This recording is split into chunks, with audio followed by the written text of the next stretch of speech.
Micah Parsons did, in effect, throw his quarterback under the bus when he listed the top quarterbacks in the league and didn't bring up Dak's name. So on LT, here's comparisons to Parsons. You're comparing him to me, and his team never does anything in the postseason, and he does podcasts. There have been various points where his commentary has undermined some of the things that people in that organization in authoritarian positions have had to say in terms of the overall messaging.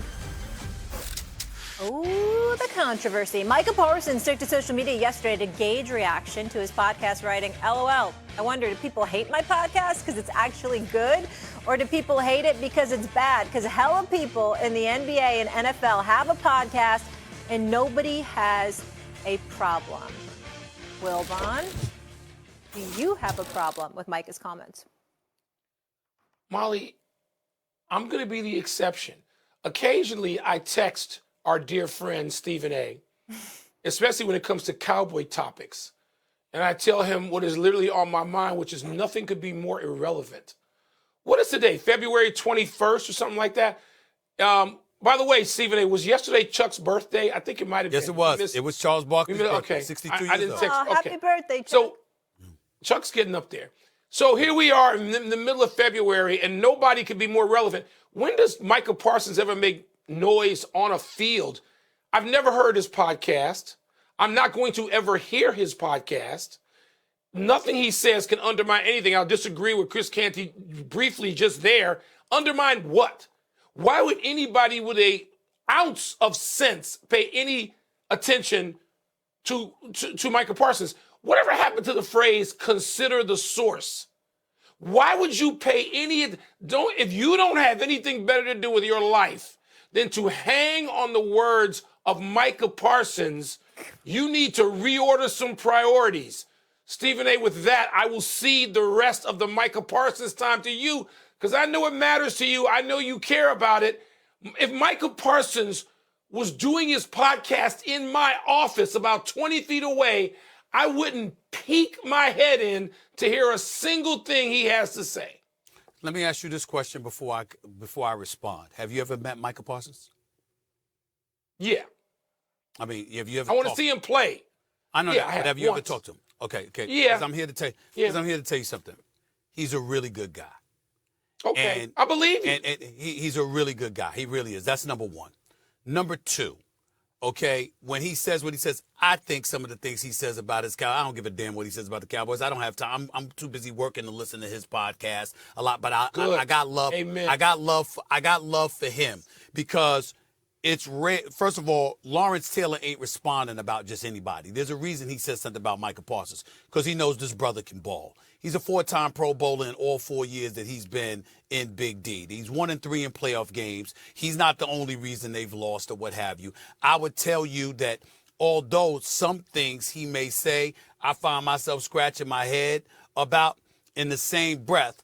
I also think he's got about 4.5 million subscribers. People do listen to what he has to say. And he's a sensible dude. I would encourage you to get to know him, Wilbon, because I'm telling you right now, you're busy just like I am. We don't have time to listen to him. But there's a core decency about him and an honesty about him that he deserves credit for. And when you look at Jerry Jones is the type of dude like Jerry Jones talks a lot, so he don't mind Micah Parsons talking a lot. And in Micah Parsons' case, they getting on him because he was naming the top 5 quarterbacks and didn't name one of his teammate Dak Prescott as one of the top 5. You know why he didn't do that? Because he ain't a top 5 quarterback. That's why. And so he's being honest about that. There are things that would get on your nerves about him, Wilbon, because you old school, and I get that. But you would appreciate the fact that A, he can ball, B, he's honest, and C, at his core, he is a really, really, really decent dude. He really is. If I had the chance and I could listen to Lawrence Taylor or Micah Parsons, which one you think I'm going? Lawrence Taylor. Okay. All right. Well, Ben, I have 2 things to say. 1, we need you on the show more, but I know you hate mornings. And 2, so I shouldn't start a podcast. That's all I got to say. Don't Molly, I'm listening to you. I'm listening you're not. to your You're podcast. A liar. You're not listening. I'm just no Dallas Cowboys. The Dallas Cowboys free zone. Wilbon will hop. And another one. Will hop on my podcast in a heartbeat. I got one. That's hop on mine. All right. That's true. You two, yes. Anybody associated with Dallas Cowboys or Aaron Rodgers Another one. Don't need to hear it. Goodness. Don't need to hear from either one. I want to see them play. Otherwise, night-night, as Steph Curry would say. I love this. You say what you feel. So refreshing. Don't go anywhere. Much more First Take after this break. It's a beautiful, beautiful day at my undisclosed location. Nope. You just rubbed it in everyone's face that you're in an undisclosed location. Hello, Laura Croft. You could have rode your motorcycle in yesterday. Okay. Slightly impressive. That boy bang. I'm a better athlete than Steve. Why don't you get rid of your belly first before you start talking about my athleticism? Let me know when it's my turn. To you.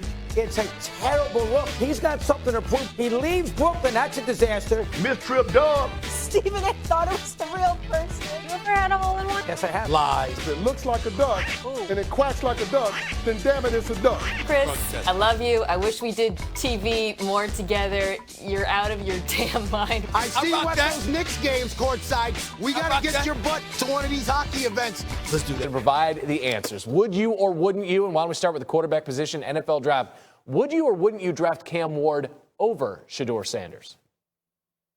I would. I think he's a better athlete. I think he's a better, he takes care of the ball better. But most importantly, I love his football journey. You know, from the fact that this is a guy that, you know, throughout his whole football journey, the guy went to JUCO, worked his way to Washington State, where he was prolific at Washington State, then worked his way to the University of Miami, where he did, you know, really was a big-time player at the University of Miami. So I love his football journey, love his football acumen, and I would take him over Shedeur Sanders. His football confidence, too, is certainly not lacking as we welcomed him in during the Heisman Trophy presentation. Oh, yeah. He was like, yeah, if they don't give it to me, they're making a mistake. Would you or wouldn't you play Travis Hunter exclusively on defense? No, I wouldn't. I mean, he's too good of a talent to just, you know, exclusively play one side of the ball. I'm sure coming into the league, that's gonna be the primary focus. But this is a guy, absolutely, you got to utilize that talent that he displayed at the University of Colorado. I'm sure he's not going to be playing the number of snaps that he played in college, but I could definitely see packages for a guy like Travis Hunter. Again, he's just too good of a player on both sides of the ball to be relegated just on defense. Okay, would you or wouldn't you try to trade for Matthew Stafford if you were in the Giants front office? Absolutely, I would. You know, like, there's no rookie in this class that's going to do anything at the quarterback position for the New York Football Giants. They could be, if they draft a rookie quarterback, they could be in a situation much like we've seen from the Chicago Bears over the years where, you know, you draft a rookie, then the regime gets fired, and then they bring in another one. No one wants that. I think they need a veteran guy that can come in and give themselves the best chance to win now. When last we saw Matthew Stafford, he was dodging Eagle defenders and snowflakes and almost brought the Rams back in that playoff game. Damian Woody, we appreciate it, sir. Thank you.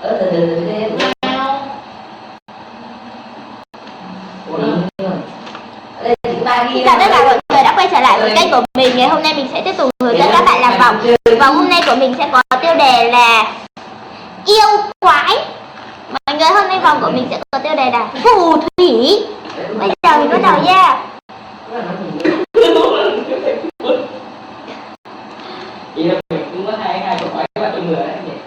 Tao hai là không bao giờ đủ. Em ạ. Rồi, nhưng mà chị bảo là mình cũng coi vào tin là nhưng mà chị còn muốn nhiều hơn nữa. Ôi tại em thế, ôi gì đã xin lương em. Để lương, để chơi em.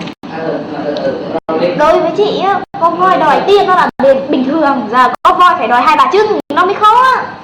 Đấy hả? Ok. 2-3 trứng. Giờ thì 2-3 trứng đó. Tiền còn mơ được. Chứ 2-3 trứng mơ khó lắm em ạ. Để, các bạn làm lên này mà. Chị có bì được đấy. Tại vì nói hai cái tiết của một cửa đi. Đây là người xem cái kia. Nó có kia.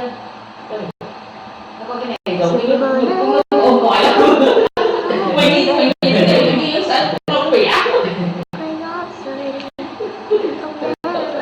Ôm gọi đi. Mày vừa quay lại. Còn vẫn bọn mình kết thúc và rồi hết sức và rồi. Phải không anh ơi, chuyện mình quá không đâu. Vậy đến lúc rồi.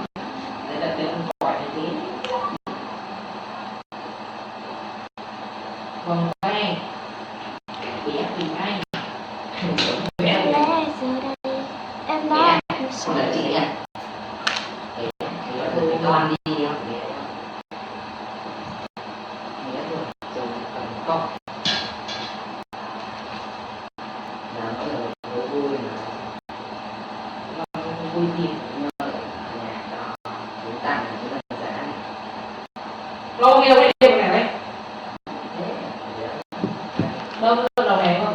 Nó đeo kiểu nào? Chưa hiểu rồi. Đây nó trong đêm dài hết lý do cho anh tồn tại. đây ngược này.